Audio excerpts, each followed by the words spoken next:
There is a skull in the basement of the Red Keep. It is black. It is enormous. Its jaws are wide enough that a man on horseback could ride through them without ducking. The teeth are as long as swords.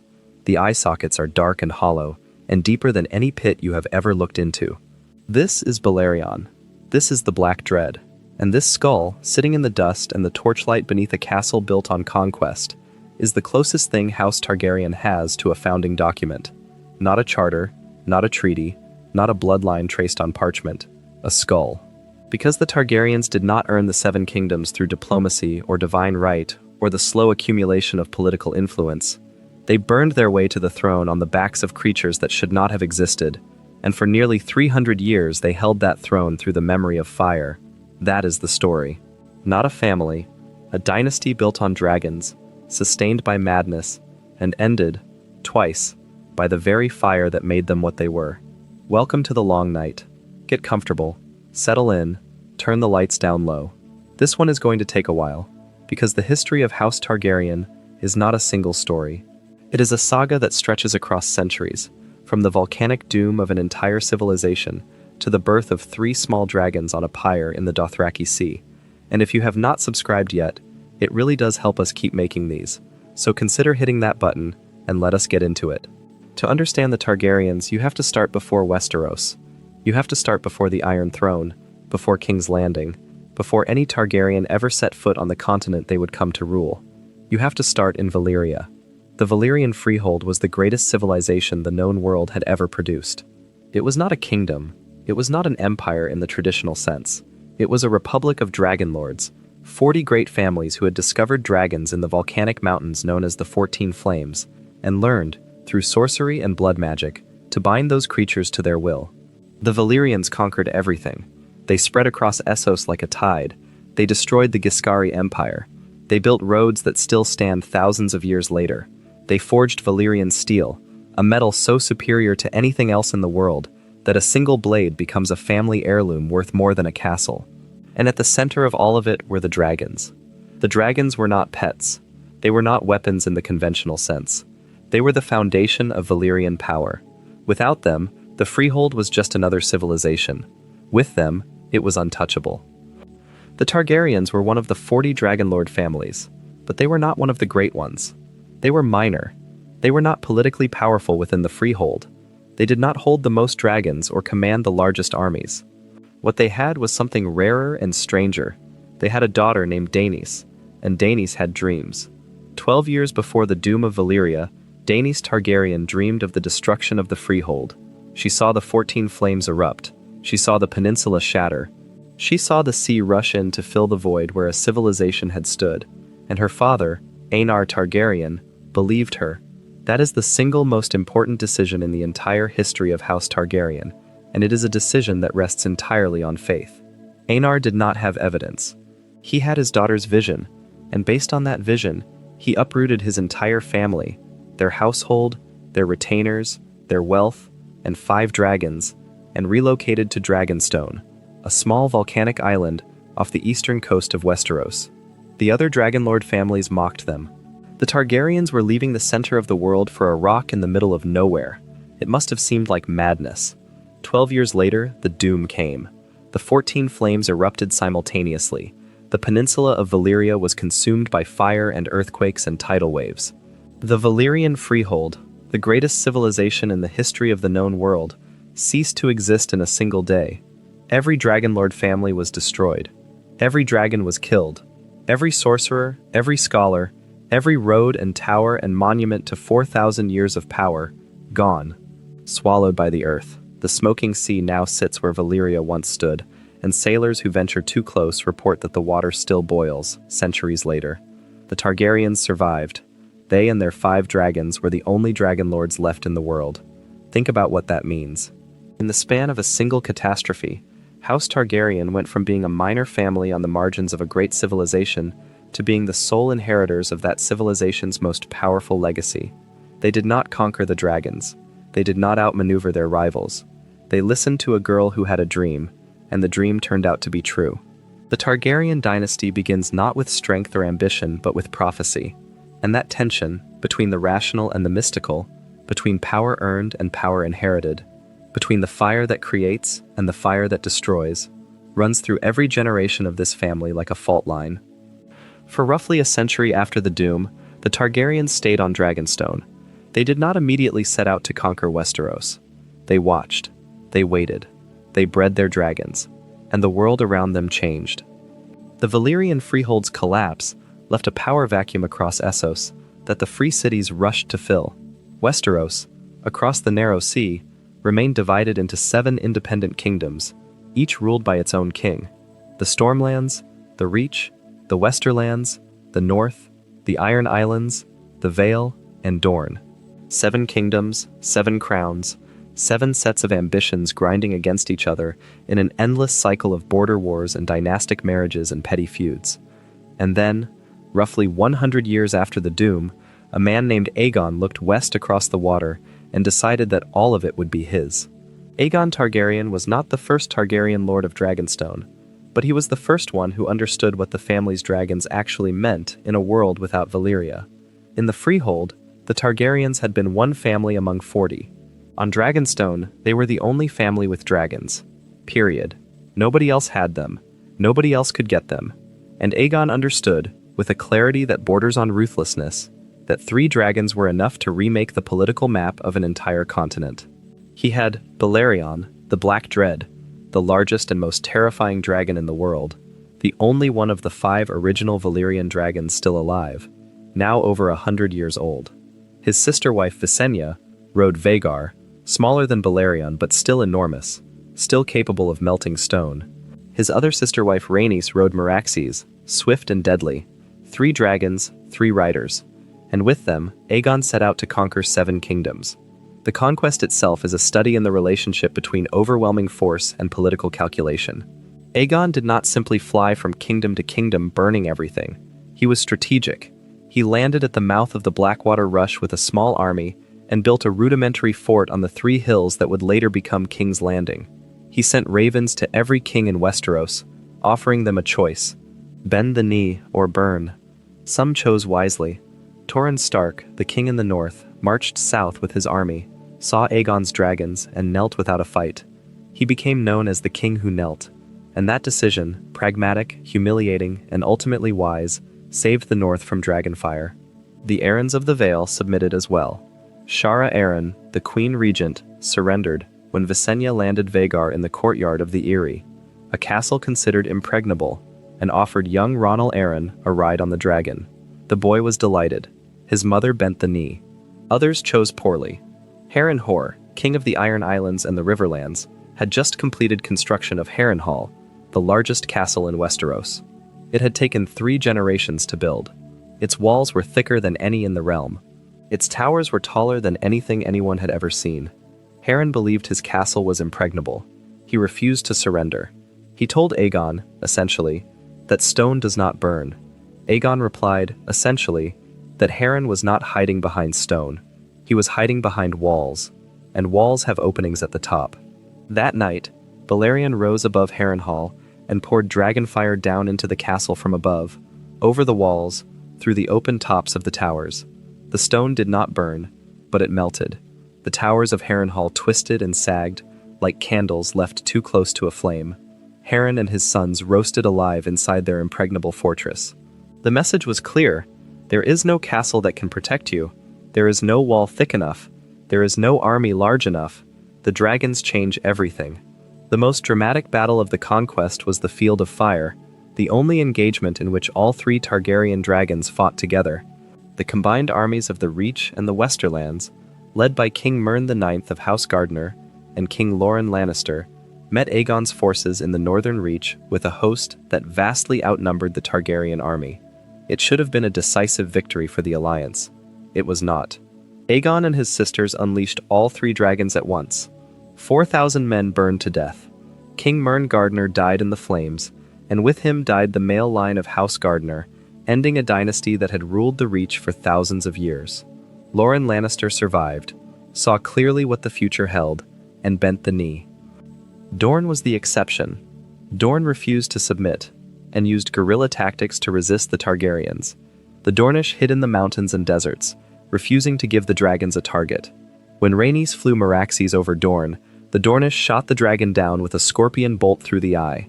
Meraxes crashed to the earth, and Rhaenys died with her dragon. Dorne remained independent for nearly 200 years, until it was finally brought into the realm through marriage, rather than conquest, during the reign of Daeron II. That detail matters. The only kingdom that successfully resisted the dragons did so not through superior force, but through the refusal to present a target. The lesson is built into the history. You cannot fight dragons head-on. You can only outlast them. After the conquest, Aegon was crowned by the High Septon in the Starry Sept at Old Town. He was proclaimed Aegon of House Targaryen, first of his name, King of the Andals, the Rhoynar, and the First Men, Lord of the Seven Kingdoms, and Protector of the Realm. He took the swords of his conquered enemies and had Balerion melt them together with dragonfire into a twisted, ugly, magnificent throne. The Iron Throne. It was deliberately uncomfortable. Aegon believed that a king should never sit easy. That throne, forged from the weapons of the defeated, became the symbol of Targaryen power for the next 3 centuries. If you are enjoying this so far, a subscription really does help us keep making these. There is something worth pausing on before we move past the conquest. Aegon married both of his sisters, Visenya and Rhaenys. This was not unusual by Valyrian standards. The dragonlord families had always practiced incestuous marriage, partly to keep the bloodline pure, partly because they believed the bond between dragon and rider was tied to the blood, and intermarriage with outsiders might dilute that bond. But in Westeros, it was an abomination. The faith of the Seven explicitly prohibited it. The people of Westeros found it repulsive, and yet Aegon did it anyway, because the Targaryens were not Westerosi. They were Valyrian. They followed Valyrian customs, and they had dragons, which meant that nobody was going to tell them to stop.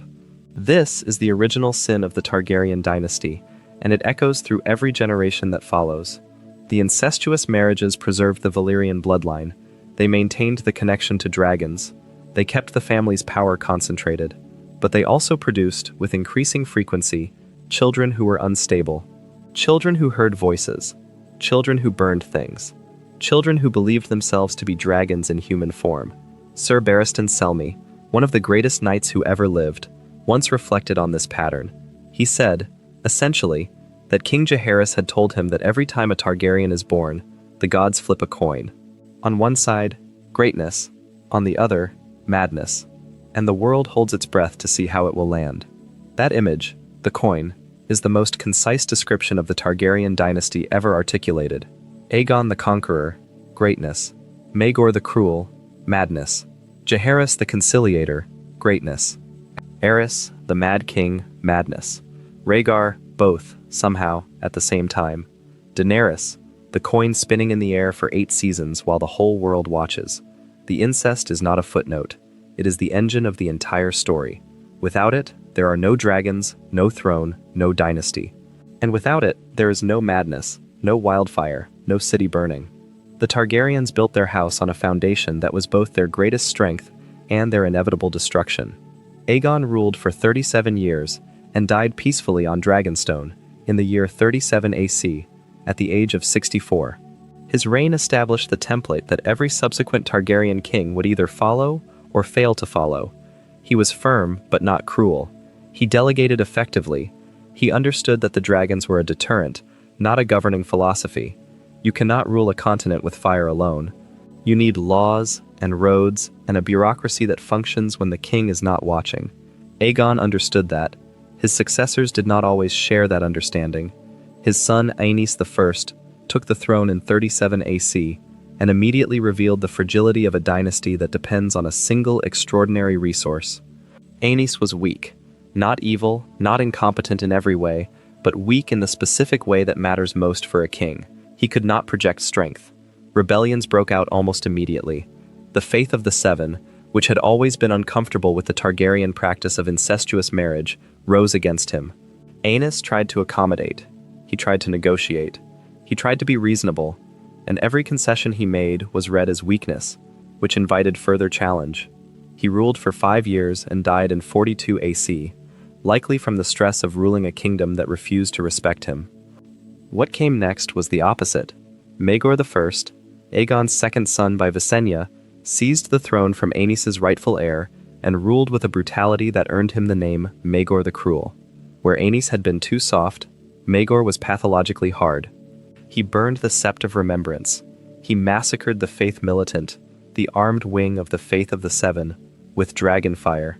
He ordered the construction of the Red Keep, and then, according to legend, had every builder and craftsman who worked on it executed, so that only he would know its secrets. He went through 6 wives in his desperate search for an heir, and the pregnancies that resulted were monstrous, stillbirths and deformities that the people whispered were punishments from the gods. Maegor died in 48 AC, found on the Iron Throne with his wrists slashed by the throne's own blades. Whether it was suicide or murder has never been established. His body was discovered by the court the following morning, sitting dead on the throne he had fought so viciously to hold. The image is almost too perfect. The Iron Throne, built from conquered swords, killing the king who sat upon it. Aegon had said a king should never sit easy. Maegor proved him right. The next king was the one the dynasty needed. Jaehaerys I, the Old King, the Conciliator, took the throne at the age of 14 in 48 AC, and ruled for 55 years, the longest reign of any Targaryen king. If Aegon built the dynasty and Maegor nearly destroyed it, Jaehaerys saved it. He reconciled with the faith. He built roads. The King's Road that runs from King's Landing to the Wall was his project. He codified laws. He married his sister Alysanne, and by all accounts, they genuinely loved each other. Their partnership was as much a part of his reign as any political achievement. Queen Alysanne was his conscience, his advisor, and his equal in everything but title. Jaehaerys understood something that most Targaryen kings failed to grasp. The dragons were a ceiling, not a floor. They guaranteed that no external force could overthrow the dynasty, but they did nothing to prevent the dynasty from destroying itself. The real threats to House Targaryen were never foreign armies or rebel lords. They were succession crises, internal feuds, and the slow accumulation of grudges within the family itself. Jaehaerys spent 55 years trying to build institutions strong enough to survive bad kings. He largely succeeded, but the one problem he could not solve was the one that would eventually tear the dynasty apart. Who comes next? Jaehaerys outlived most of his children. His eldest son Aemon died before him. Aemon's daughter Rhaenys had a claim to the throne, but so did Jaehaerys' second son Baelon. The question of whether the throne should pass to the female line through Aemon or to the male line through Baelon was put to a great council in 101 AC, and the lords of Westeros chose Baelon's son, Viserys, over Rhaenys. The vote was not close. The lords preferred a male heir.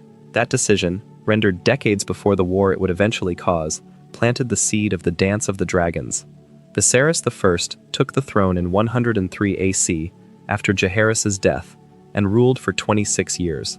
He was, by most accounts, a good man, a kind man, a man who loved his family and wanted nothing more than peace. And that is precisely the problem, because Viserys made a series of decisions that, taken individually, seem reasonable and even admirable, but taken together, created a succession crisis that was essentially a ticking bomb. His first wife, Aemma Arryn, died in childbirth trying to deliver the male heir that Viserys desperately wanted. The son died within a day. Viserys, grieving but still needing to name an heir, chose his eldest child, his daughter Rhaenyra. He brought the lords of the realm to the throne room and made them swear oaths of fealty to Rhaenyra as his named successor. This was unprecedented. No woman had ever been named heir to the Iron Throne. The Great Council of 101 AC had explicitly rejected the female claim, but Viserys loved his daughter, and he believed the lords would honor their oaths. Then he married again. He chose Alicent Hightower, the daughter of his hand, Otto Hightower, and Alicent gave him sons, Aegon, Aemond, Daeron, 3 healthy boys with Targaryen blood, and a claim to the throne that, under the precedent set by the Great Council, was arguably stronger than Rhaenyra's. Viserys refused to change his succession. Rhaenyra was his heir. He had named her, the lords had sworn, that was that. But it was not that, because every year that passed with Rhaenyra as heir and Aegon as the eldest son drove the court deeper into faction. 2 parties formed, slowly at first and then with increasing rigidity. Those who supported Rhaenyra wore black, the traditional Targaryen color. They became the Blacks. Those who supported Aegon wore green, the Hightower color, adopted after Queen Alicent wore a striking green dress to a tourney. They became the Greens. The names sound almost playful. The war they describe was anything but. Viserys spent the last years of his reign trying to hold his family together through sheer force of will. There is a scene that House of the Dragon depicts with devastating clarity. In the episode titled The Lord of the Tides, which aired on October 9, 2022, as Season 1's 8th episode, Viserys drags himself to the Iron Throne one final time. He is dying. His body is failing. He has lost an eye, lost fingers, lost the ability to walk without assistance. But he climbs those steps because his grandson's inheritance is being challenged, and he will not allow it. He will not let the family fracture while he still breathes. And for one evening, at a family dinner, it almost works. The blacks and the greens sit together, they toast each other, they laugh. For one evening, they are a family. Then Viserys dies, and everything he held together with his trembling hands falls apart. His final words, spoken in delirium to Alicent, are about Aegon's dream, the prophecy of a song of ice and fire, the vision that a Targaryen must sit the Iron Throne to unite the realm against the coming darkness. But Alicent does not know about the prophecy. She hears her husband say, Aegon, and prince that was promised, and she believes he is talking about their son. She believes, in his final moments, that Viserys changed his mind, that he wants Aegon on the throne. He did not. But it does not matter, because the people who want Aegon on the throne now have, in their minds, the dying king's blessing. Otto Hightower and the Green Council move to crown Aegon II before Rhaenyra even learns her father is dead. The usurpation is swift and calculated. By the time word reaches Dragonstone, Aegon II sits the Iron Throne. The Dance of the Dragons is the moment when House Targaryen first demonstrates the truth that will eventually define its entire history. The family's greatest enemy is itself. The civil war that erupts in 129 AC between the Blacks and the Greens is not a war between the Targaryens and some external threat. It is Targaryen against Targaryen, dragon against dragon, brother against sister, nephew against uncle, cousin against cousin. And the destruction it leaves behind is not just political, it is existential, because the Dance of the Dragons kills the dragons. Think about what that means. The Targaryens' entire claim to power, their entire identity as a ruling house, is built on the fact that they have dragons, and nobody else does. The dragons are not just weapons, they are the dynasty's legitimacy made flesh, and the Targaryens use those dragons to kill each other. The first blood of the war is drawn not in a planned battle, but in a moment of chaos that shows how easily dragonfire turns politics into slaughter. Rhaenyra sends her second son, Lucerys Velaryon, to Storm's End to secure the allegiance of House Baratheon. But when Luke arrives, Aemon Targaryen is already there, and Aemon has not forgotten that Luke took his eye years earlier, during a childhood fight on Driftmark. Boros Baratheon forbids violence in his hall. Luke leaves on his young dragon Arax. Aemon follows on Vhagar. What happens next is both terrifying and revealing. Arax, a dragon barely out of adolescence, panics when confronted by Vhagar, the largest living dragon in the world. The young dragon sprays fire at Vhagar, not on Luke's command, but out of primal fear, and Vhagar, ancient and vast and answering to instincts older than any human command, ignores Aemon's attempts to call her off. She tears Arax apart. She tears Luke apart. Aemon wanted to frighten his nephew. Vhagar wanted to kill. And that distinction, between what the rider wants and what the dragon does, is a distinction the Targaryens have never fully reckoned with. They call themselves dragon riders. They believe they control these creatures. But the dragons are not horses. They are not swords. They are living weapons with wills of their own, and when those wills diverge from their rider's intentions, people die. Luke's death is the spark. Daemon Targaryen's response is the accelerant. Daemon, Rhaenyra's uncle and husband, sends assassins into the Red Keep itself. Two men, a rat catcher called Blood and a butcher called Cheese, infiltrate the castle and find Queen Helaena, Aegon II's wife, with her children. They tell her she must choose which son will die. A son for a son, Daemon has decreed. Helaena, faced with an impossible choice, names the younger child Maelor. But Blood kills the older son Jaehaerys, the heir to the Iron Throne instead. He cuts the boy's head off while Helaena screams. That scene, Blood and Cheese, is one of the most horrifying episodes in the entire Targaryen history, and it matters because it reveals what the dance truly is. This is not a war between armies. This is a family murdering each other's children. a grandmother's grandchildren dying because their father sits a throne their aunt believes is hers. The politics are abstract, the blood is real. A child's head, severed by a butcher's cleaver, is the currency of this succession dispute. And nobody, not Daemon, not Rhaenyra, not Aegon, not Alicent, comes out of this war with clean hands. The war lasts roughly 2 years, from 129 to 131 AC, and it is catastrophic. On the black side, Rhaenyra commands a formidable force. She has Daemon Targaryen, her uncle and husband, one of the most dangerous men alive, riding Caraxes, the bloodworm. She has Syrax, her own dragon. She has the support of the Valyrians and their fleet, the Starks, the Arryns, the Tullys. On the green side, Aegon II has Sunfire, a beautiful golden dragon. His brother Aemond has Vhagar, the same Vhagar that Visenya rode during Aegon's conquest, now the oldest and largest dragon in the world. The Greens have the Hightowers, the Lannisters, the Baratheons. The battles are legendary, and they are terrible.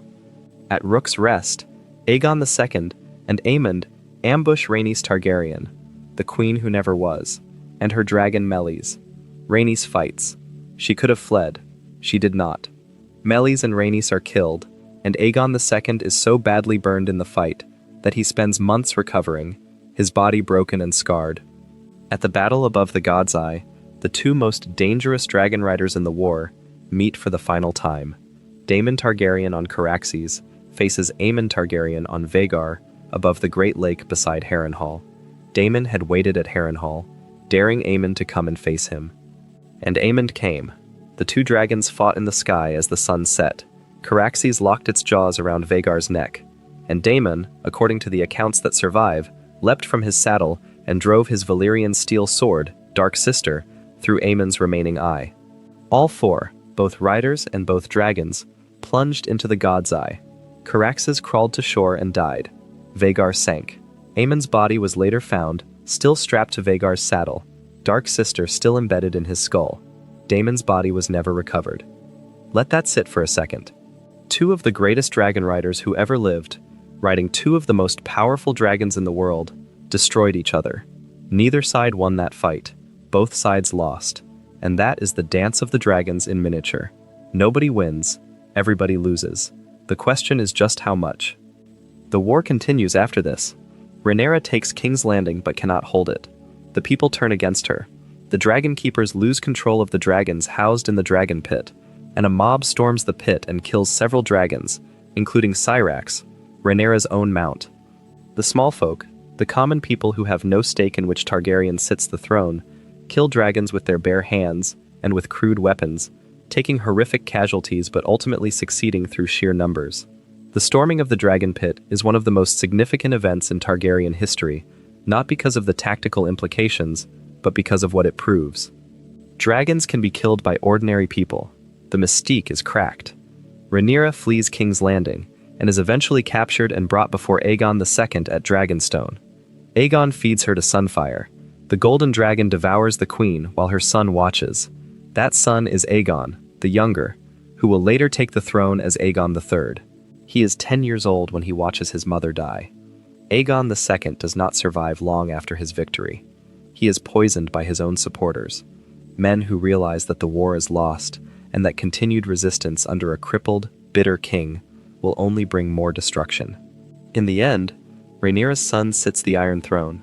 The Blacks win, technically, but the cost is everything. The Dance of the Dragons kills most of the Targaryen dragons. Of the more than 20 dragons alive at the start of the war, only a handful survive, and most of those die soon after. Within a generation, the last dragon, a stunted, sickly creature, dies during the reign of Aegon III, who becomes known as the Dragonbane. Whether that name reflects blame or simple fact depends on who is telling the story. Aegon III hated dragons. He had watched one eat his mother. It is hard to argue with his perspective. The loss of the dragons changes everything. For the first century of Targaryen rule, the dynasty's power was absolute, because it was backed by an unchallengeable military force. No army could stand against dragons. No castle could withstand dragonfire. The Targaryens ruled because they could destroy anyone who opposed them, and everyone knew it. After the dance, that is no longer true. The Targaryens still sit the Iron Throne, but they sit it as ordinary kings. They must govern through politics, through alliances, through the same mechanisms every other noble house uses, and they are not particularly good at it. There is a specific kind of fragility that comes from losing something you believed was permanent. The Targaryens after the dance are a family in the grip of that fragility. They still have the name, they still have the crown, they still have the Red Keep and the Iron Throne, and the memory of what they once were. But the memory is all they have. The dragons are gone, and everyone knows it. The great houses of Westeros, who knelt because Aegon's dragons gave them no choice, now kneel because of tradition, because of inertia, because of political calculation. And tradition and inertia and political calculation are not the same thing as awe. You can negotiate with tradition. You cannot negotiate with dragonfire. The absence of dragons creates a power vacuum within the dynasty itself. When the Targaryens had dragons, succession disputes could be settled, or at least suppressed, by the sheer overwhelming force available to whoever controlled the largest dragon. Without dragons, succession disputes become ordinary political conflicts, fought with armies and alliances and assassinations, and the Targaryens are no better at those fights than any other noble family. In some ways they are worse, because they have spent generations believing they are above such things.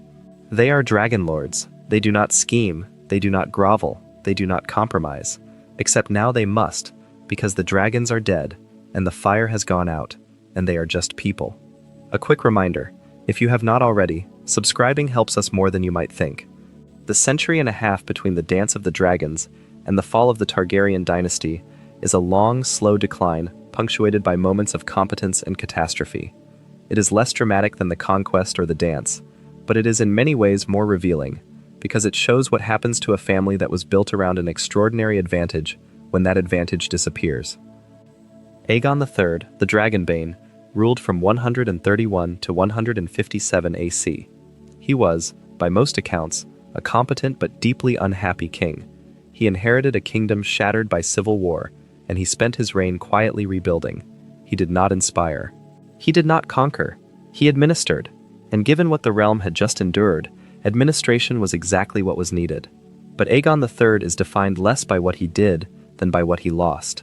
He lost his mother to dragonfire. He lost his childhood to war. He lost the dragons themselves. The last one died during his reign.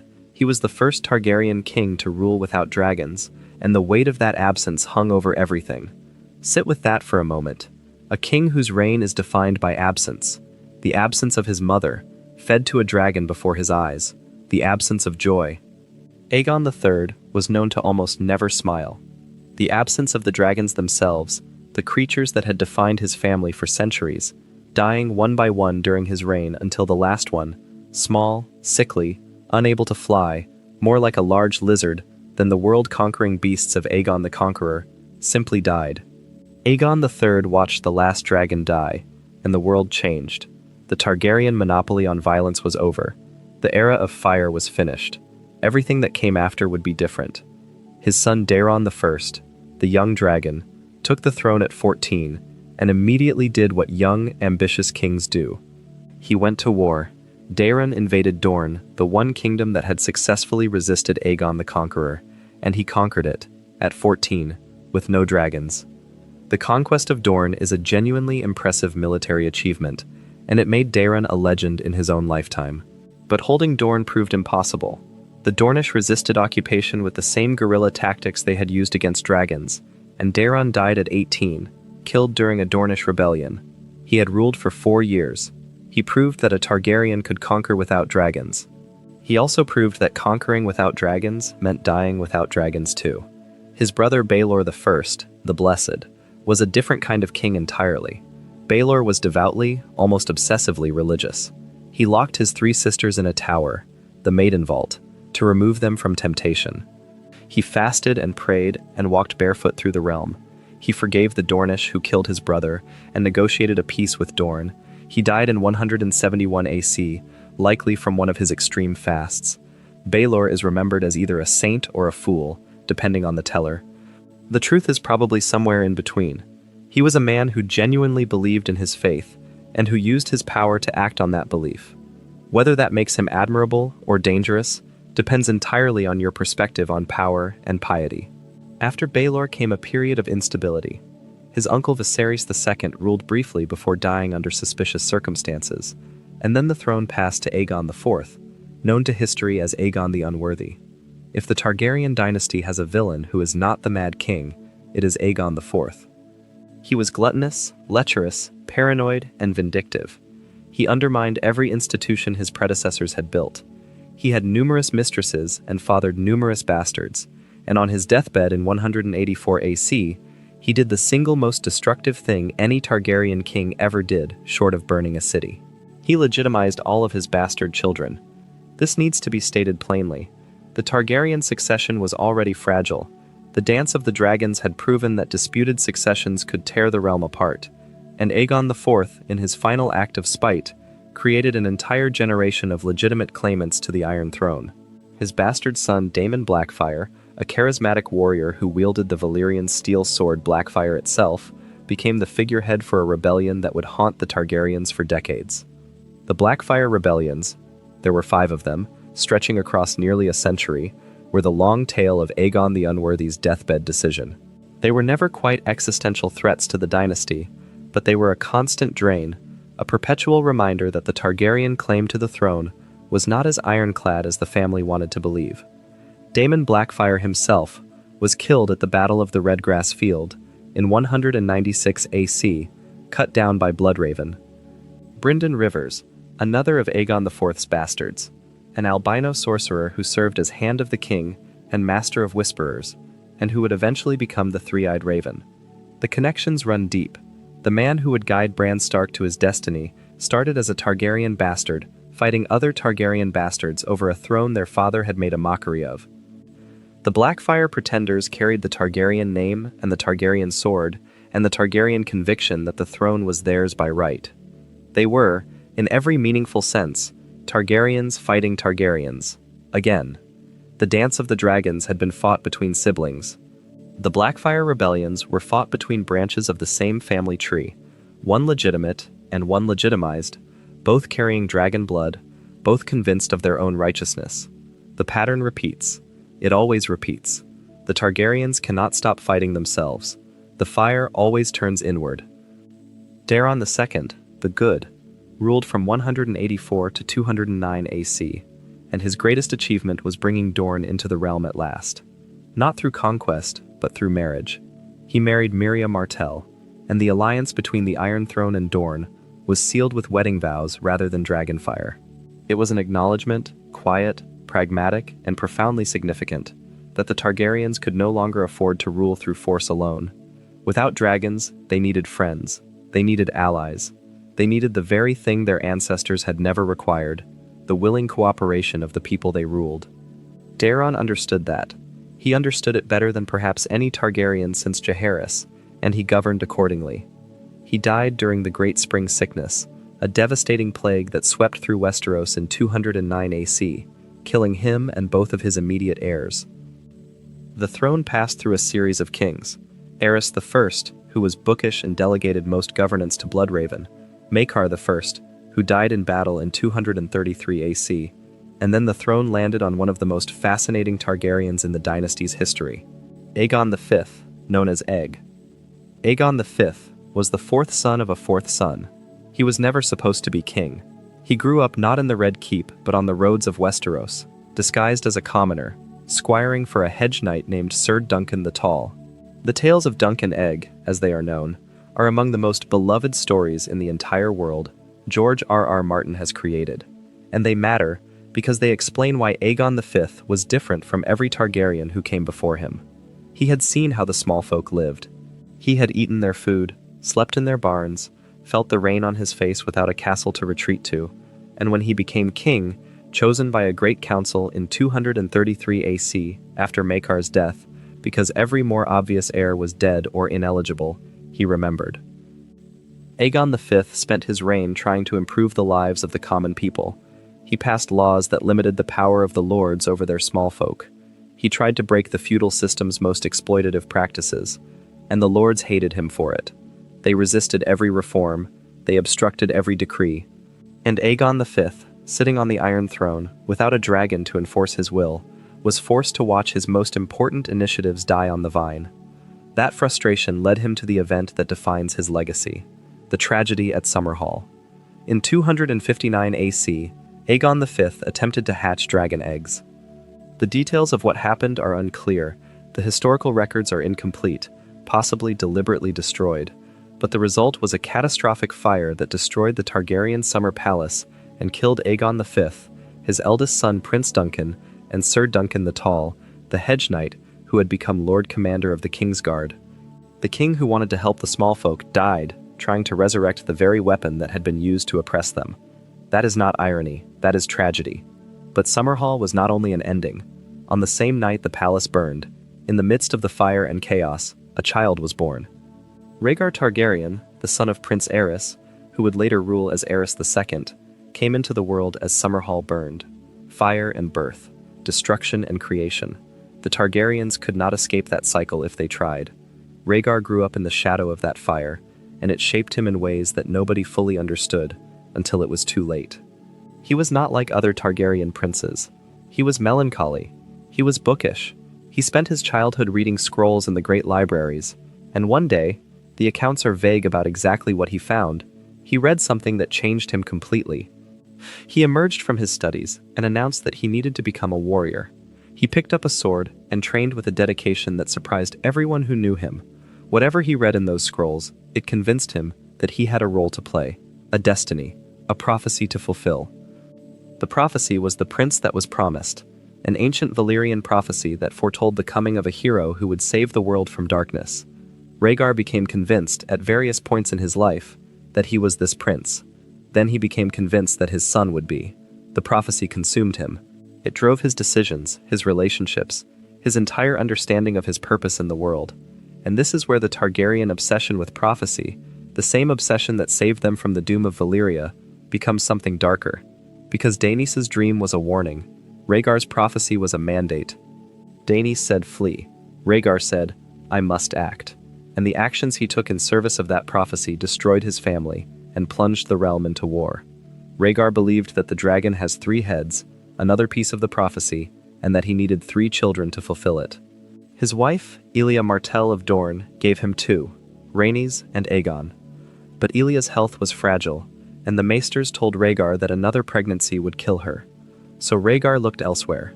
He looked at Lyanna Stark, the wild, fierce daughter of the North, and he saw, what? Love? Destiny? The 3rd head of the dragon? Perhaps all 3.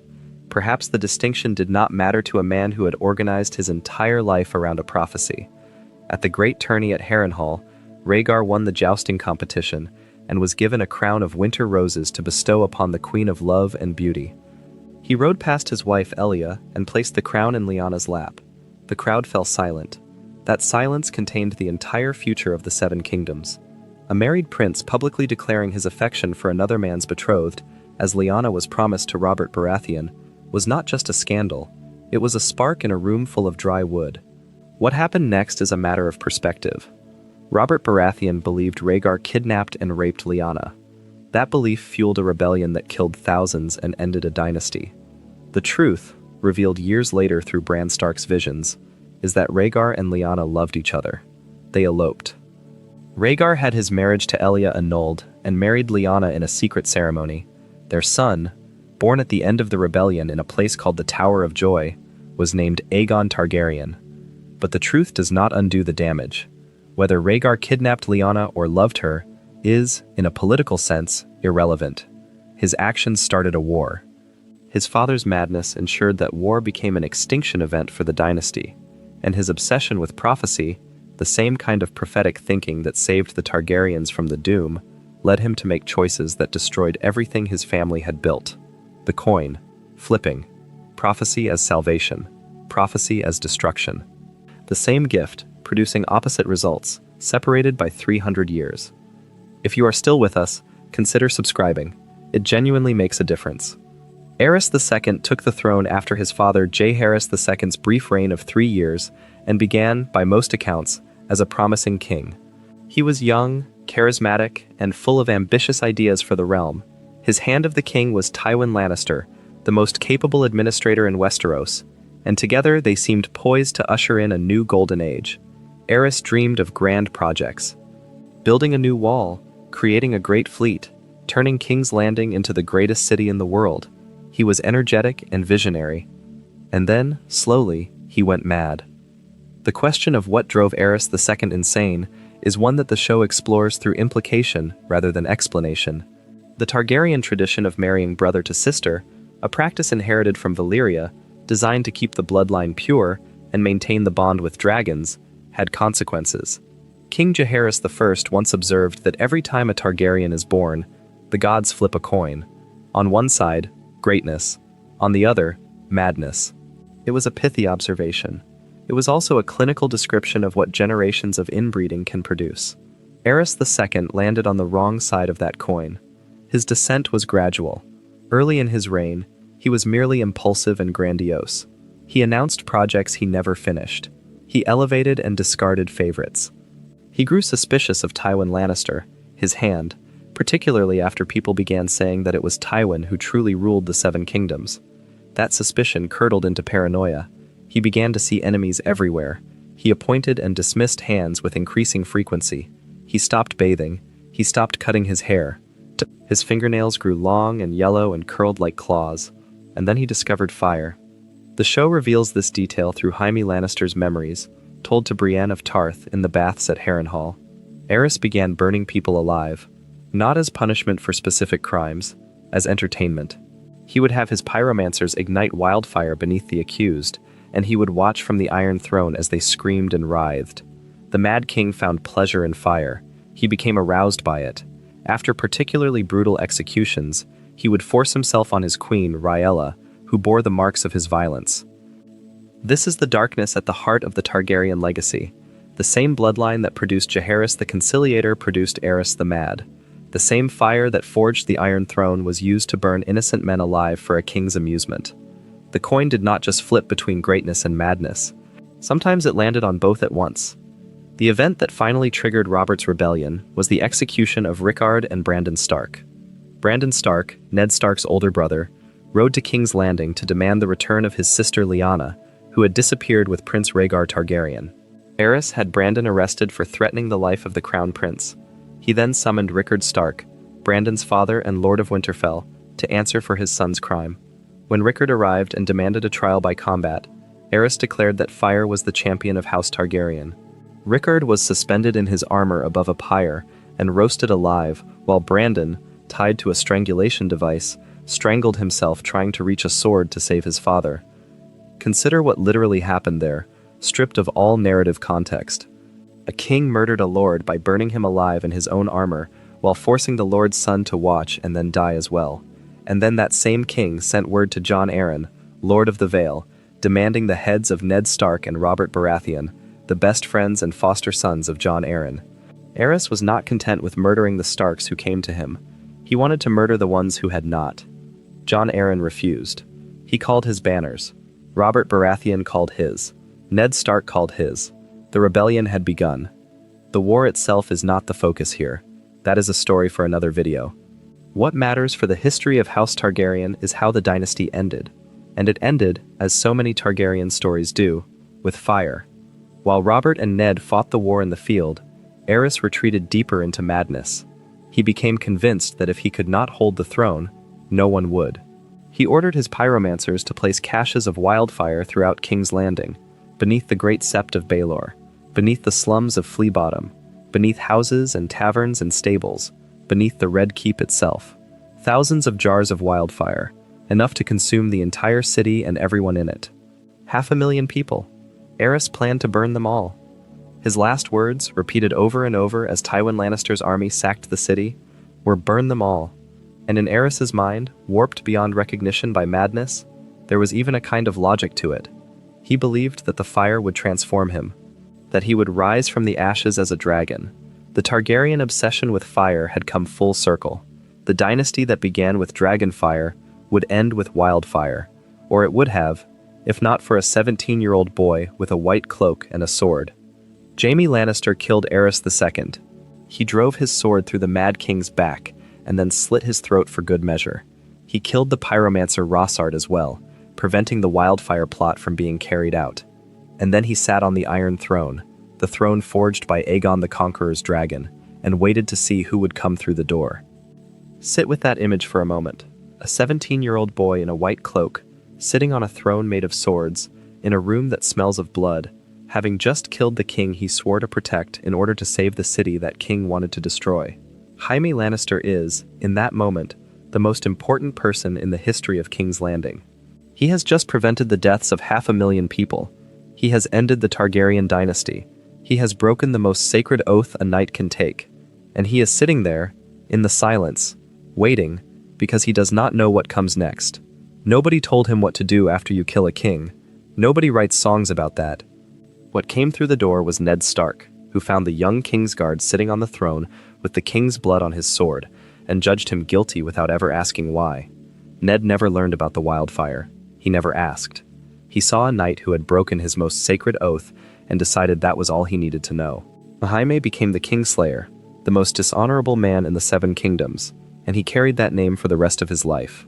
The man who saved 500,000 lives was despised for it. Game of Thrones returns to this moment repeatedly throughout its run. In the third season, in the episode Kissed by Fire, which aired on April 28, 2013, Jaime tells Brienne of Tarth the truth while they sit together in the baths at Harrenhal. He describes Aerys's obsession with fire. He describes the wildfire caches hidden beneath the city. He describes the moment when he realized that the king he had sworn to protect was about to murder everyone Jaime had also sworn to protect. "Burn them all," Aerys kept saying. "Burn them all." And Jaime chose. He chose the city over his oath. He chose 500,000 strangers over his honor, and the world punished him for it. That scene reveals something essential about the Targaryen legacy. The Mad King is dead, the dynasty is over, but the wildfire is still there, hidden beneath the city, waiting. Aerys's madness outlives him. His plans outlive him. The caches of wildfire remain hidden under King's Landing for years, and when Cersei Lannister finally detonates them beneath the Great Sept of Baelor in the 6th season, she is using the Mad King's weapon to accomplish the Mad King's dream, destroying her enemies with fire, and nobody even realizes the connection. The Targaryen legacy is not just bloodlines and dragons. It is wildfire buried under a city, ready to burn, placed there by a king who has been dead for nearly 2 decades. The fire outlasts the dynasty. It always does. And if you have not subscribed yet, now is a good time. It helps us keep the lights on. The Targaryen dynasty did not end cleanly. It never does, with this family. Nothing about the Targaryens is clean. Aerys's surviving children, Viserys and the newborn Daenerys, were smuggled across the narrow sea by loyalists. The story of their escape is itself a small epic of chaos and desperation. Rhaegar was dead, killed by Robert Baratheon at the Battle of the Trident, his chest caved in by Robert's warhammer, while rubies from his armor scattered into the river. The rubies gave the crossing its new name, the Ruby Ford, and for years afterward, small folk would search the shallows for precious stones, picking treasure from the site where a dynasty fell. Rhaegar's children by Elia Martell, young Aegon, still an infant, and little Rhaenys, were murdered by Gregor Clegane during the sack of King's Landing. The Mountain killed the children and raped and murdered Elia. Their bodies, wrapped in Lannister cloaks to hide the blood, were presented to Robert as proof of loyalty by Tywin Lannister. Robert looked at the bodies of murdered children and accepted them as a gift. That tells you everything you need to know about the world the Targaryens left behind. The queen, Rhaella Targaryen, had been sent to Dragonstone before the sack. She was pregnant. She gave birth during a terrible storm that destroyed what remained of the Targaryen fleet, hence Daenerys' epithet, Stormborn. Rhaella died in childbirth. The loyalist Sir Willem Darry smuggled the 2 surviving children, Viserys, who was perhaps 7 or 8, and the newborn Daenerys, across the narrow sea to Braavos. Darry raised them in a house with a red door that Daenerys would later remember as the only true home she ever had. When Darry died, the servants stole what little remained of value, and the children were cast out onto the streets. The dynasty was shattered. The survivors were children, and they were alone. But there was one more secret, one more Targaryen, hidden in plain sight. In a tower in Dorne, Lyanna Stark lay dying after giving birth to a son. Not Rhaegar's kidnapping victim, as Robert believed, but his wife. They had married in secret after Rhaegar annulled his marriage to Elia Martell, and their son, born as the rebellion ended, was named Aegon Targaryen. Lyanna made her brother Ned, promised to protect the child, to hide him, to raise him as his own bastard son. And Ned Stark, the most honorable man in Westeros, told the lie that defined his life. He brought the boy home and called him Jon Snow. The true heir to the Iron Throne grew up as a bastard in Winterfell, never knowing who he was. That secret would not be revealed for years, not until Bran Stark's visions and Samwell Tarly's research in the Citadel pieced together the truth in the 7th season of Game of Thrones. But the secret was always there, hidden in the story's foundations, waiting. There is a version of the Targaryen story that ends with Jaime's sword in the Mad King's back. The dynasty falls. Robert takes the throne. The Iron Throne passes from Dragonlord to Staglord, and the world moves on. But the Targaryen story does not end there, because 2 children survive. And in those 2 children, one old enough to remember being a prince, one born in the storm of exile, the entire Targaryen legacy survives. The ambition, the entitlement, the madness, the fire, all of it, compressed into 2 orphans wandering a foreign continent, waiting for something that may never come. Across the narrow sea, the last known Targaryens lived in exile. Viserys and Daenerys Targaryen spent their childhood wandering the free cities, dependent on the hospitality of merchants and magisters who saw in them either a tool or a curiosity. Viserys was old enough to remember the Red Keep, old enough to remember being a prince. Daenerys was not. She was born during the rebellion, on Dragonstone, during a storm so fierce it destroyed the Targaryen fleet. She was called Daenerys Stormborn, and she had no memories of Westeros at all. Viserys carried the weight of the lost dynasty on his shoulders, and it crushed him. He became bitter, entitled, and cruel. He spoke constantly of his throne, of the armies he would raise, of the day he would return to Westeros and reclaim what was stolen from him.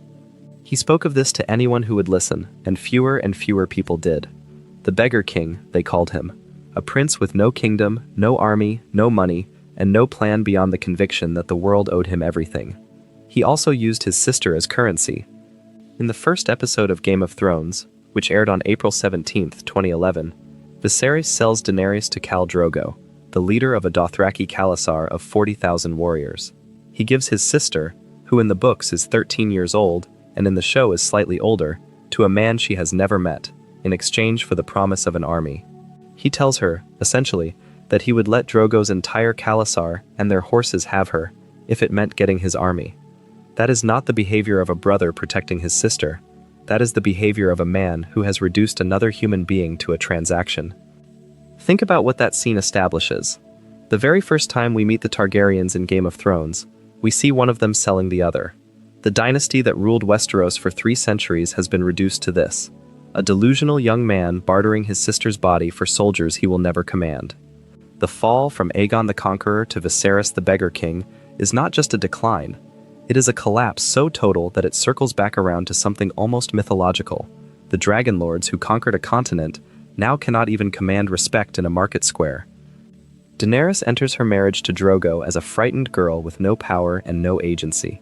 She has spent her entire life being controlled by her brother, moved from city to city, used and discarded and used again.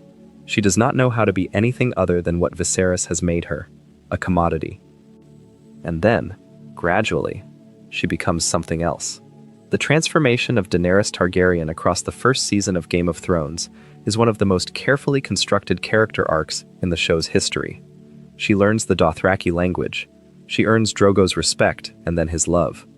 She begins to assert herself, first in small ways, choosing to ride beside Drogo rather than behind him, and then in larger ones. She protects women from being raped during a Dothraki raid. She challenges Viserys' authority, and Viserys, who has spent his entire life believing that he is the dragon, discovers that the dragon was always his sister. Viserys dies in the 6th episode of the first season, A Golden Crown, which aired on May 22, 2011. He storms into a Dothraki feast, drunk and belligerent, and threatens Daenerys and her unborn child with a sword. Drogo responds by pouring molten gold over Viserys' head. "A crown for a king," he says. Viserys screams and dies, and Daenerys watches without flinching. "He was no dragon," she says. "Fire cannot kill a dragon." That line is more than a cool moment.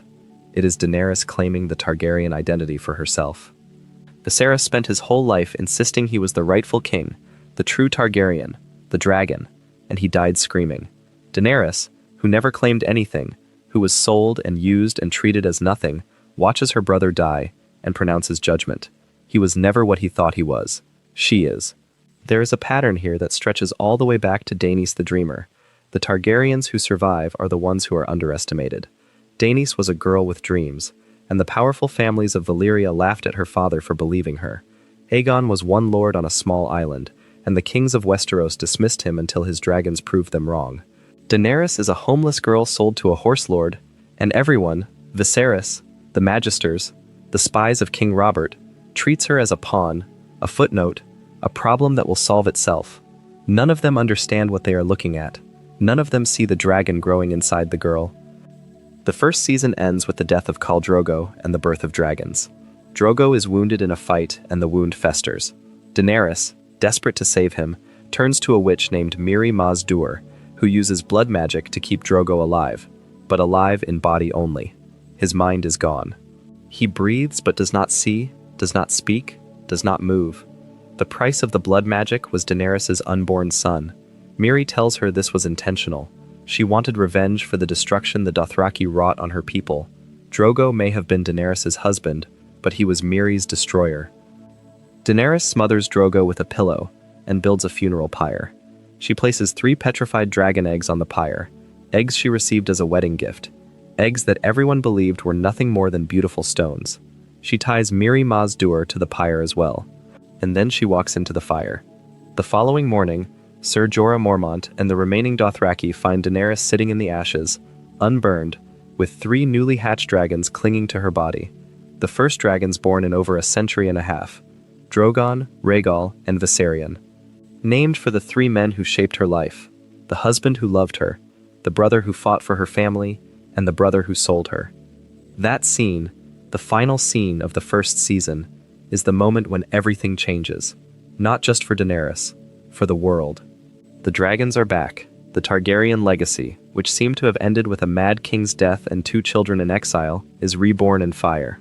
Daenerys walks out of the flames holding the future of her house in her arms, and the people around her kneel, not because she commands them to, because what they are seeing is beyond anything they thought possible.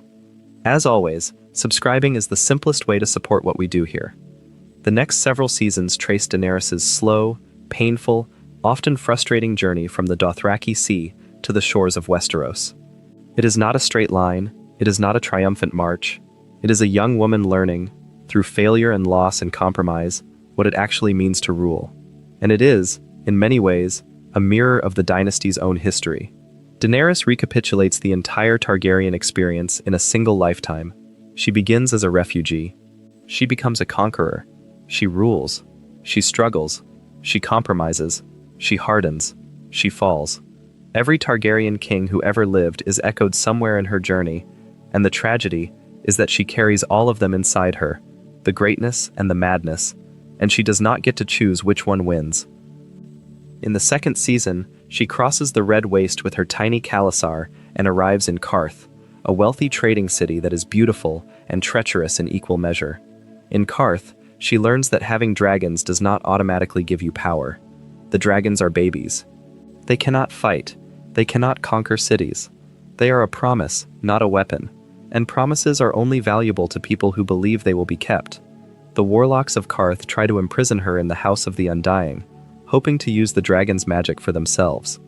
Daenerys burns her way out. It is the first time she uses dragonfire to solve a problem, and it will not be the last. In the third season, she arrives in Slaver's Bay and begins the campaign that will define her for years.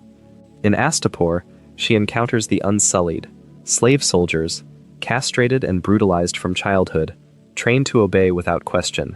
Their master, Krasny's Mo Naklaz, offers to sell her 8,000 Unsullied in exchange for one of her dragons.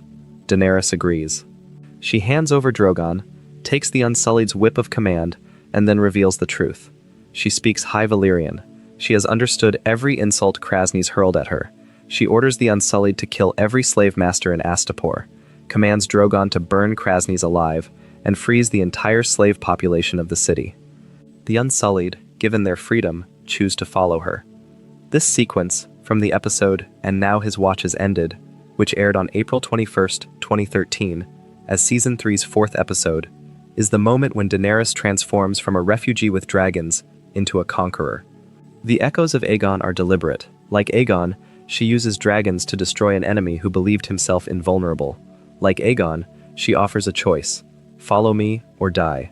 Unlike Aegon, she frames her conquest in the language of liberation. She is not just taking power, she is freeing slaves. She is breaking chains. She is building a new kind of kingdom, one founded on justice rather than simply on fire. Or so she tells herself. And so we tell ourselves, watching her. She takes Yunkai. She takes Meereen, the greatest of the slave cities, a sprawling metropolis built on human suffering.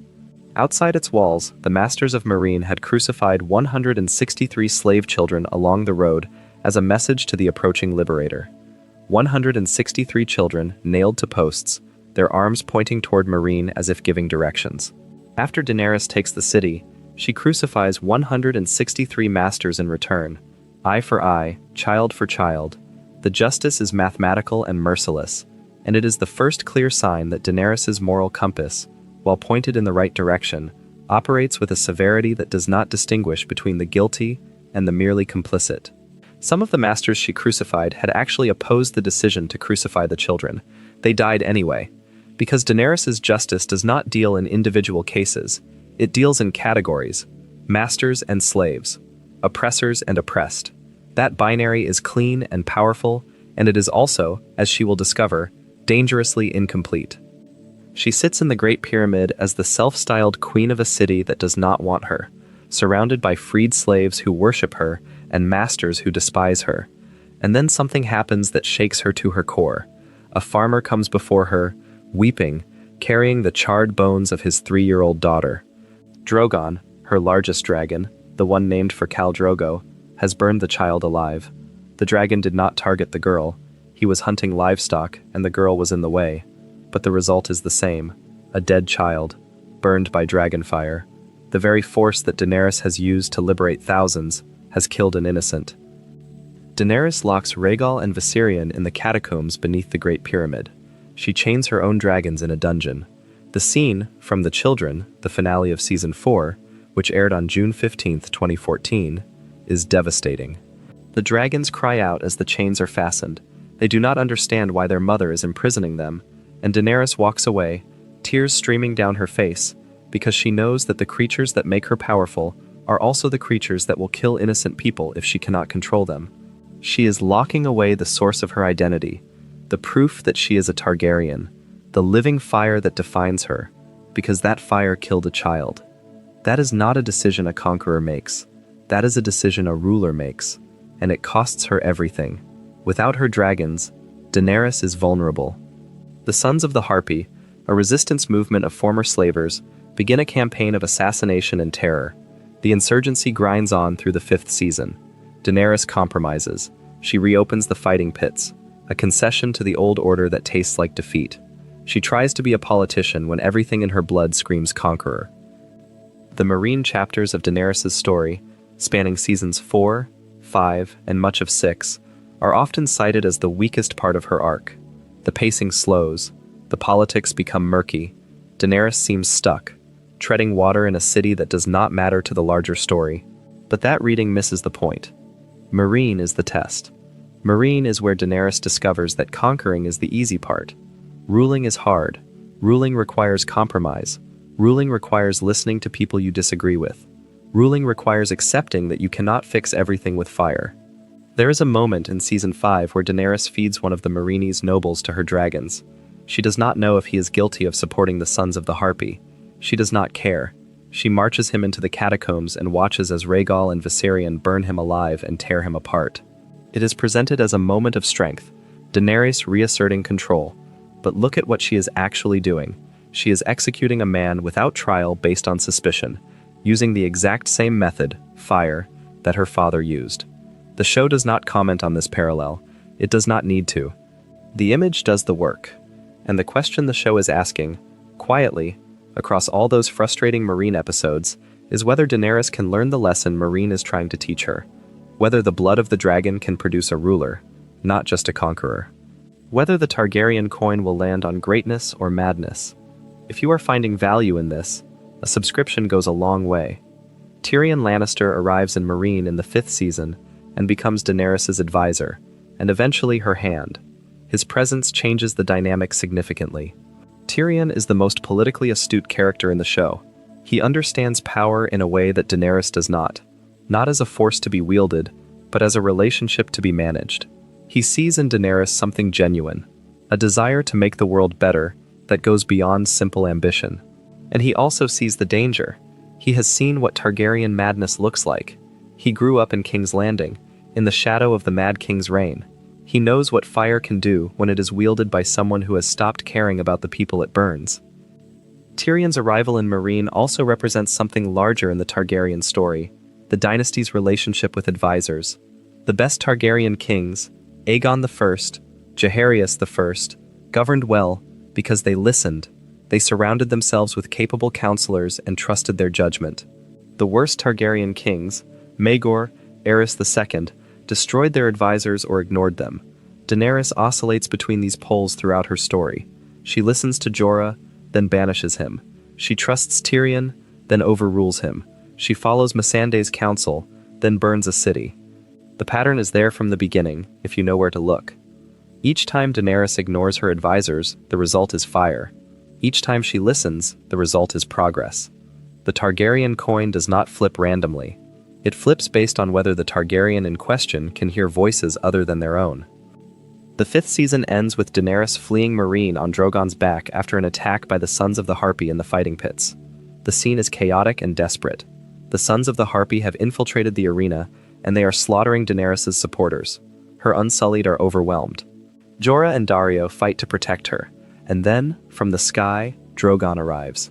He crashes into the arena, burns the attackers, and Daenerys, in a moment that is half desperation and half instinct, climbs onto his back and flies. It is the first time she has ridden a dragon in combat. It is the moment when the Targaryen blood in her veins answers the call that Aegon answered 300 years before. She is a dragon rider. Whatever else she is, queen, liberator, exile, conqueror, she is, in that moment, exactly what her ancestors were. A person on the back of a dragon, and the world beneath her is very small. She lands in the Dothraki Sea and is captured by a new Khalasar. The 6th season sees her return to power in one of the show's most visually stunning sequences. The Dothraki Khals gather in their sacred temple at Vaes Dothrak to decide her fate. They threaten her. They tell her she will be used and discarded, and Daenerys listens, calmly, and then she pushes the braziers over and sets the temple ablaze. She burns the Dothraki Khals alive in their own temple and walks out of the flames, unburned, just as she did at the end of the 1st season. The Dothraki, who worship strength above all else, kneel before her. Every single one. She has an army again. A massive one. The largest army of mounted warriors in the world, bending the knee to a woman who walked out of fire. The symmetry between this scene and the end of the 1st season is deliberate. In the 1st season, Daenerys walked out of Drogo's funeral pyre with 3 baby dragons and a handful of followers. In the 6th season, she walks out of a burning temple with no dragons present at all, just herself, just fire, and the fire does not touch her. The show is telling you something about Daenerys that none of her speeches ever do. She is not powerful because she has dragons. She is powerful because she is the dragon. The dragons are an extension of her, not the other way around. She returns to Meereen, destroys the Master's fleet with her dragons, and finally sets sail for Westeros.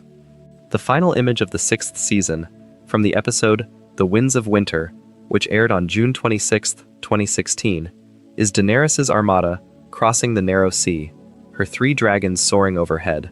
Tyrion stands beside her. Grey Worm commands her Unsullied. The Dothraki fill her ships. Theon and Yara Greyjoy have pledged their fleet. Olenna Tyrell and Ellaria Sand have pledged their houses.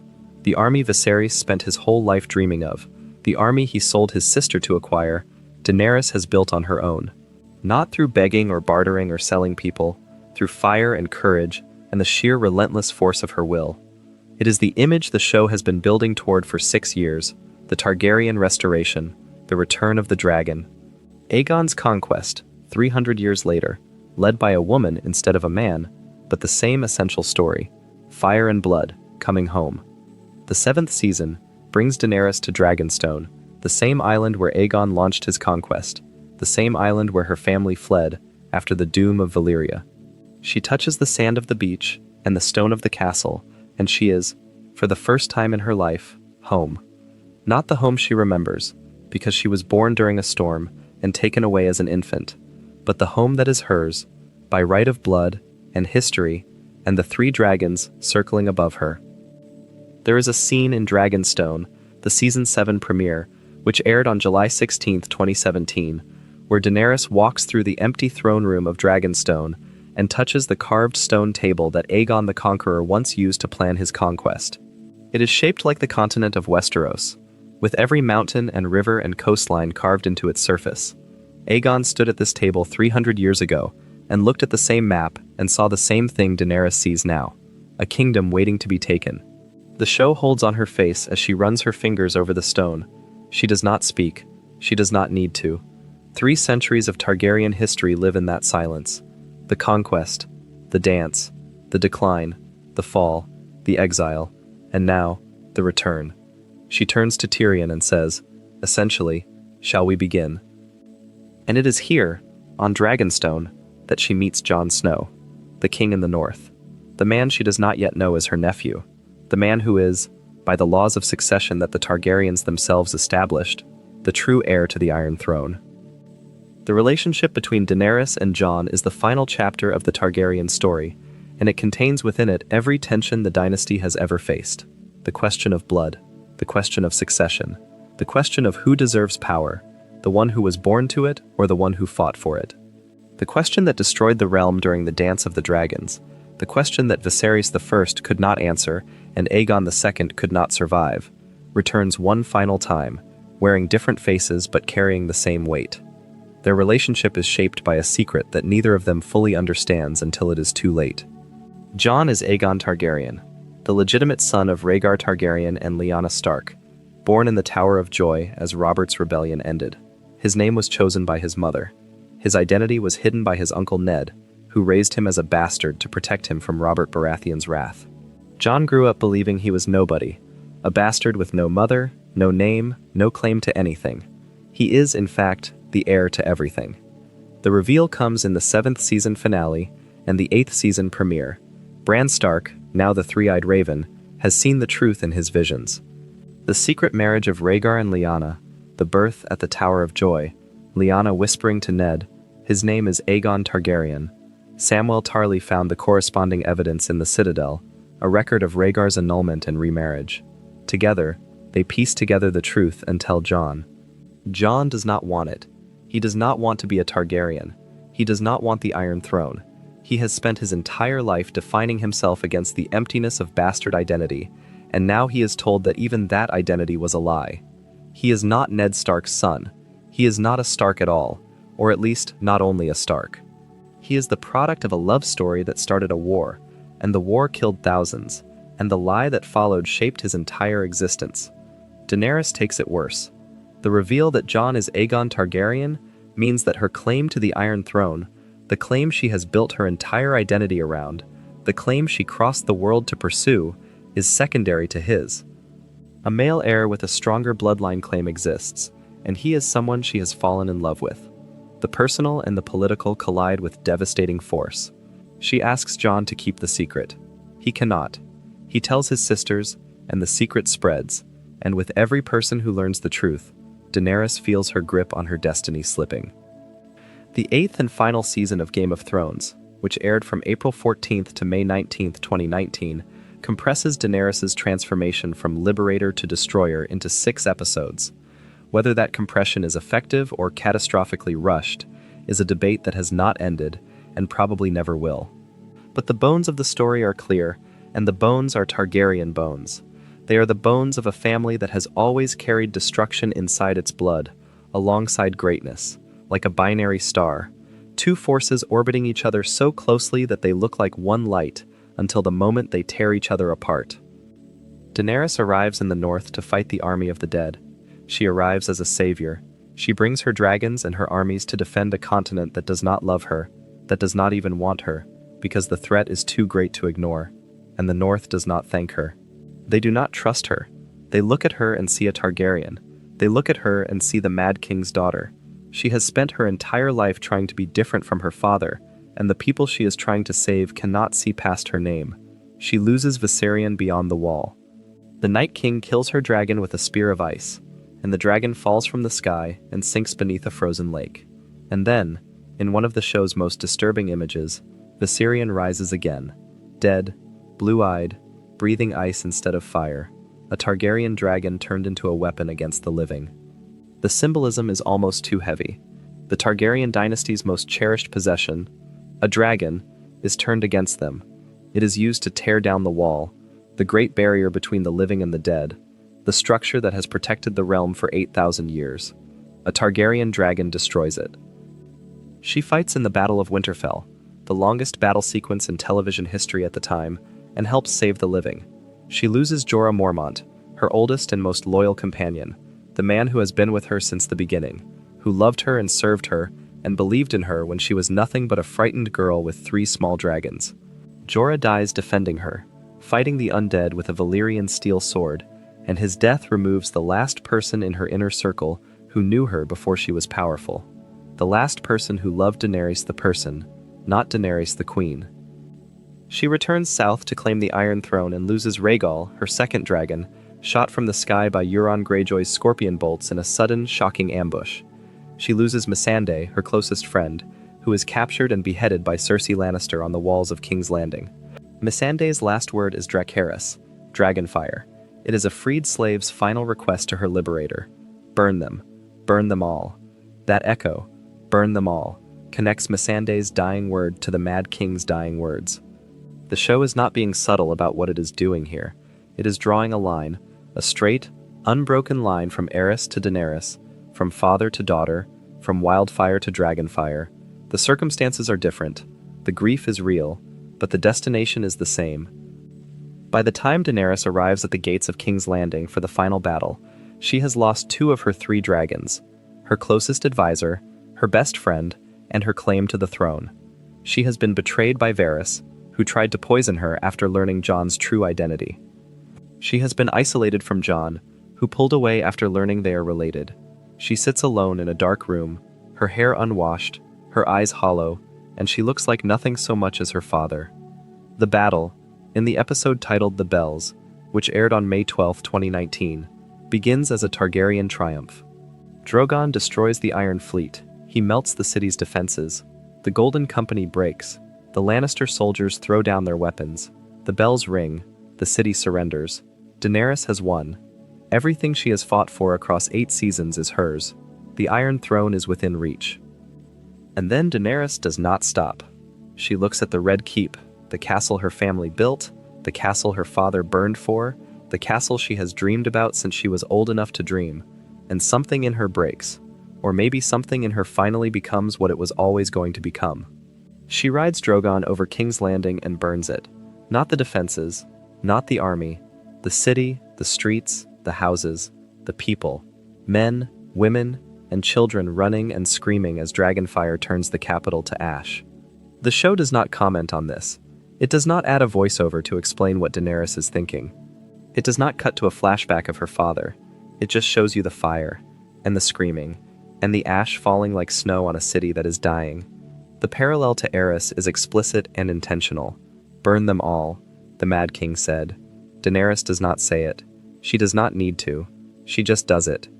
The daughter of the Mad King, the woman who spent 7 seasons telling everyone she was different, completes her father's work.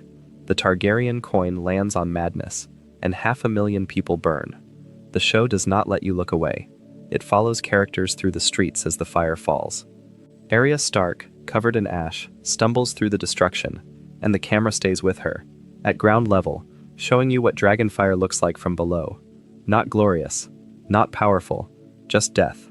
A mother holding her daughter, an old man trying to run, a horse, screaming, on fire.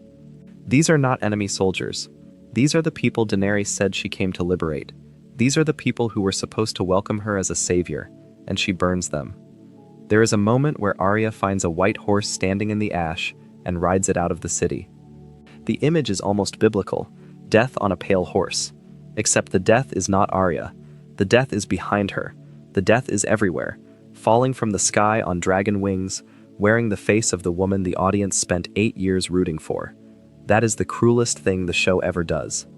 It makes you complicit. It asks you to remember every time you cheered for Daenerys, every time she burned a slaver and you pumped your fist, every time she said Dracarys and you felt that thrill. The fire was always the same fire. The only thing that changed was who it was pointed at. And the show forces you to reckon with the possibility that you were cheering for the same thing the Mad King wanted, just with better lighting and a more sympathetic backstory. Jon Snow kills Daenerys in the series finale The Iron Throne, which aired on May 19, 2019. He walks into the ruined throne room, the same throne room where Aegon the Conqueror was acclaimed by his lords, the same throne room where Maegor was found dead on the throne, the same throne room where the Mad King screamed, "Burn them all," and finds Daenerys standing before the Iron Throne she has finally claimed. Ash falls around her like snow, the walls are broken, the roof is open to the sky, and Daenerys stands there, her hand reaching toward the throne, and she is radiant and terrifying and lost. Jon speaks to her. He tries to reach her. He tells her that what she did was wrong. She tells him that they will build a new world together. She speaks of liberation, of breaking the wheel, of a future where no one is enslaved or oppressed. She believes it. That is what makes it so terrible. She genuinely believes that burning a city is a step toward building a better world. She has become the thing she fought against, and she cannot see it, because the fire looks different from the inside. Jon kisses her, and then he puts a knife through her heart. The last Targaryen queen dies in the arms of the last Targaryen king, if he can be called that. Let that sit for a moment. Jon is Aegon Targaryen. He is the legitimate heir to the Iron Throne by every law the Targaryens established, and his final act as a Targaryen is to kill the only other Targaryen left alive. He does it to save the world from the dragon. He does it because he loves her, and because loving her is not enough to make what she did acceptable. He does it because the Targaryen story has always ended this way, with the family destroying itself. Jon does not break the pattern. He completes it. Drogon, finding his mother dead, does not burn Jon. Whether the dragon understands what happened, whether he chooses mercy, whether he simply does not recognize Jon as the killer, nobody knows. What Drogon does is turn to the Iron Throne and melt it. He pours dragonfire onto the twisted metal chair until it runs like water, until the swords of 1,000 conquered lords become a puddle of molten steel on a stone floor.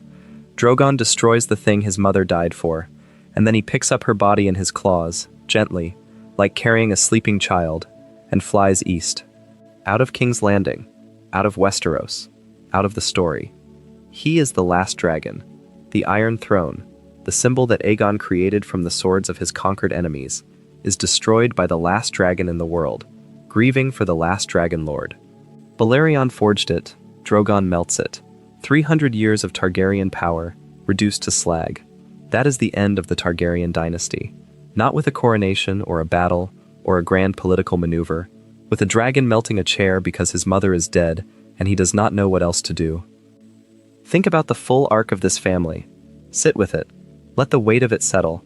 They began in Valyria, one minor house among 40, saved by a girl's dream.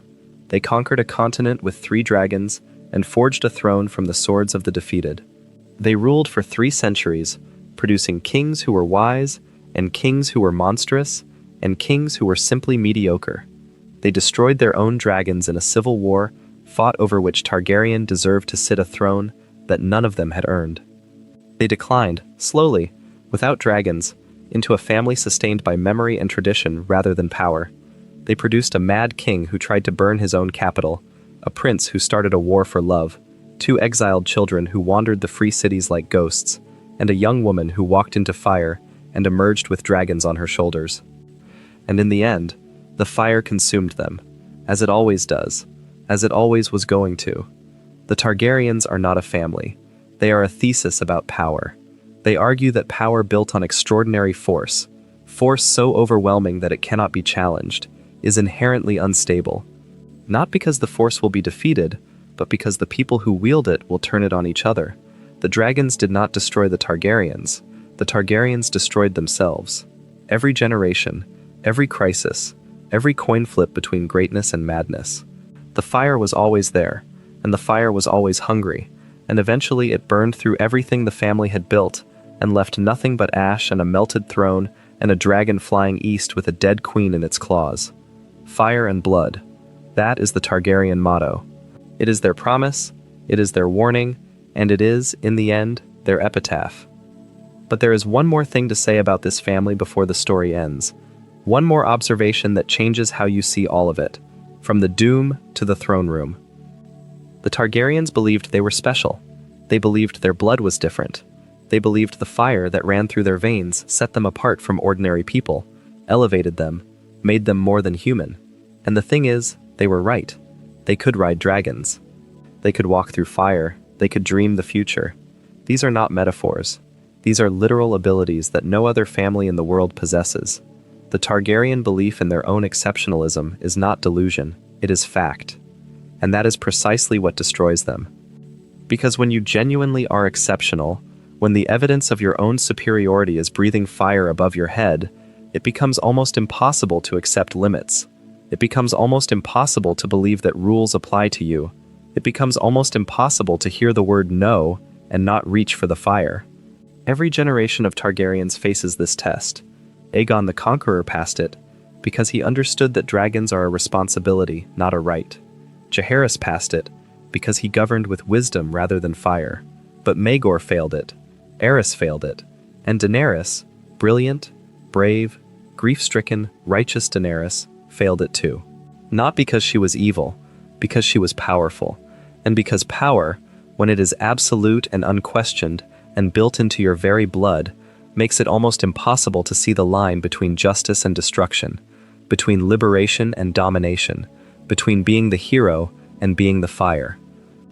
The Targaryens are a warning, not about power itself, but about what happens when power becomes identity, when I have dragons becomes I am the dragon, when the force that protects becomes the force that defines, when you cannot tell the difference between lighting the way and burning it down. The Valyrian Freehold is gone, Dragonstone is empty. The Iron Throne is a puddle of melted steel on a broken floor. The dragons are gone, all except one, and he is flying somewhere the story cannot follow, carrying a dead queen in his claws, the last fire in a world that is learning to live without it. House Targaryen, which lasted for 300 years and ruled the greatest kingdom in the known world, ends the way it began, with fire. The only difference is that this time, there is no one left to walk out of the ashes, no Daenys to dream a warning, no Aegon to look west and see a kingdom, no Daenerys to walk into the flames and emerge with miracles clinging to her skin. There is just the silence after the fire, the cooling stone, the ash settling on empty streets, and somewhere, in the basement of a ruined castle, a skull, black, enormous, its jaws wide enough that a man on horseback could ride through them without ducking. Balerion the Black Dread, reduced to bone, the last monument to a dynasty that believed it could hold the world in its hands because its hands were made of fire. The fire is out now, the skull remains, and that is the whole story. If you enjoyed the video, make sure to subscribe, and I'll see you in the next one.